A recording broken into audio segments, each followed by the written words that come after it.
आज हम चर्चा करने वाले हैं LIC के सबसे सस्ते इंश्योरेंस प्लान के बारे में, जिसे खास रूप से कम आमदनी वाले लोगों के लिए डिजाइन किया गया है। इस प्लान का नाम है माइक्रो बचत, माइक्रो अर्थात सूक्ष्म। तो माइक्रो बचत पॉलिसी का टेबल नंबर है 751। पहले इस पॉलिसी का टेबल नंबर 851 था, उसके बाद कुछ बदलाव के साथ इसका टेबल नंबर 951 हुआ और अक्टूबर 2024 से इस पॉलिसी में फिर से कुछ बदलाव हुए हैं और इसका टेबल नंबर 751 हो गया है। सबसे पहले बात करते हैं इस प्लान की कुछ खास बातों पर। तो माइक्रो बचत प्लान की जो पहली खास बात है, इस पॉलिसी को लेने के लिए किसी भी प्रकार की मेडिकल टेस्ट की आवश्यकता नहीं है। अगली खास बात है कि इस पॉलिसी के प्रीमियम पर GST नहीं लगता। और अगली खास बात है ऑटो कवर, जिसके अंतर्गत 3 साल या उससे ज्यादा समय तक का प्रीमियम का भुगतान करने के बाद किसी कारणवश बीमा धारक प्रीमियम का भुगतान नहीं कर पाते हैं तो भी पूरे सम एश्योर्ड की कवरेज बने रहती है कुछ समय तक के लिए। अगली खास बात है लॉयल्टी एडिशन का भुगतान, जिसका भुगतान पॉलिसी की मैच्योरिटी पर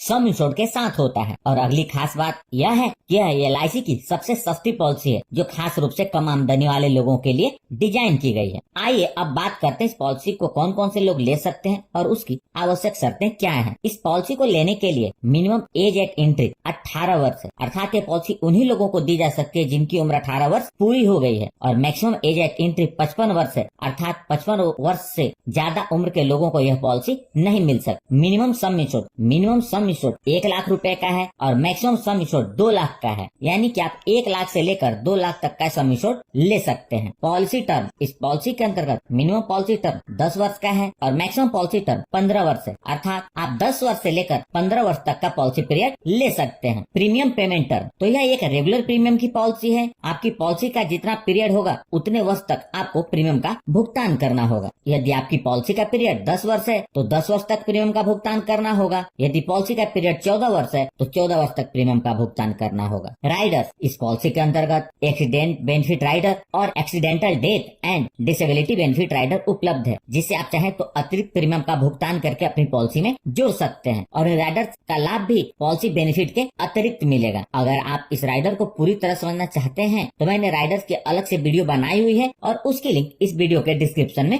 दे दी है। आइए अब इस पॉलिसी के मैच्योरिटी और डेथ बेनिफिट को उदाहरण से समझते हैं। मिस्टर ललन, जिनकी उम्र 30 वर्ष है, वो LIC की माइक्रो बचत पॉलिसी लेते हैं। पॉलिसी का सम इंश्योर्ड उन्होंने 2 लाख रुपए लिया है और पॉलिसी पीरियड के रूप में उन्होंने 15 वर्ष का चुनाव किया है, तो उनका मंथली प्रीमियम 896 रुपए होगा। जब पॉलिसी के 15 वर्ष पूरे हो जाएंगे तो इस पॉलिसी की मैच्योरिटी हो जाएगी और मिस्टर ललन को मैच्योरिटी का भुगतान कुछ इस प्रकार होगा। सबसे पहले पॉलिसी का सम इंश्योर्ड 2 लाख रुपए, उसके बाद लॉयल्टी एडिशन 30,000 रुपए, टोटल 2,30,000 रुपए मिस्टर ललन को मिलेंगे। अब बात करते हैं डेथ बेनिफिट के बारे में। यदि पॉलिसी लेने के 5 वर्ष के अंदर मिस्टर ललन के साथ अनहोनी हो जाती है तो नॉमिनी को पॉलिसी का सम इंश्योर्ड जो कि 2 लाख रुपए है उसका भुगतान हो जाएगा। यदि अनहोनी पॉलिसी के 5 वर्ष पूरे होने के बाद होती है तो नॉमिनी को 2 लाख के साथ लॉयल्टी एडिशन का भी भुगतान होगा। लॉयल्टी एडिशन का अमाउंट इस बात पर निर्भर करेगा कि अनहोनी कितने वर्षों के बाद हुई है। पॉलिसी जितने ज्यादा वर्ष तक चलेगी लॉयल्टी एडिशन का अमाउंट उतना ही ज्यादा होगा। लोन फैसिलिटी, इस पॉलिसी के अंतर्गत लोन की सुविधा 1 वर्ष के प्रीमियम का भुगतान करने के बाद उपलब्ध हो जाती है। ग्रेस पीरियड का मतलब होता है प्रीमियम का भुगतान करने के लिए अतिरिक्त समय, और ग्रेस पीरियड के दौरान भी पूरी कवरेज बनी रहती है और यदि इस दौरान क्लेम आता है तो LIC उसका भुगतान करती है। यदि बीमा धारक ने premium payment mode yearly, half yearly या क्वार्टरली रखा है तो इसके लिए ग्रेस पीरियड 30 दिनों का मिलता है और मंथली प्रीमियम पेमेंट मोड के लिए ग्रेस पीरियड 15 दिनों का मिलता है। टैक्स बेनिफिट, इस पॉलिसी के अंतर्गत जो प्रीमियम का भुगतान होता है वह इनकम टैक्स के सेक्शन 86 के अंतर्गत एग्जम्प्टेड है और जो मैच्योरिटी या डेथ बेनिफिट के रूप में मिलता है वह इनकम टैक्स के सेक्शन 10(10)(d) के अंतर्गत कम्प्लीटली टैक्स फ्री होता है। सरेंडर ऑफ पॉलिसी, इस पॉलिसी के 1 वर्ष के प्रीमियम का भुगतान करने के बाद बीमा धारक पॉलिसी को सरेंडर कर सकता है।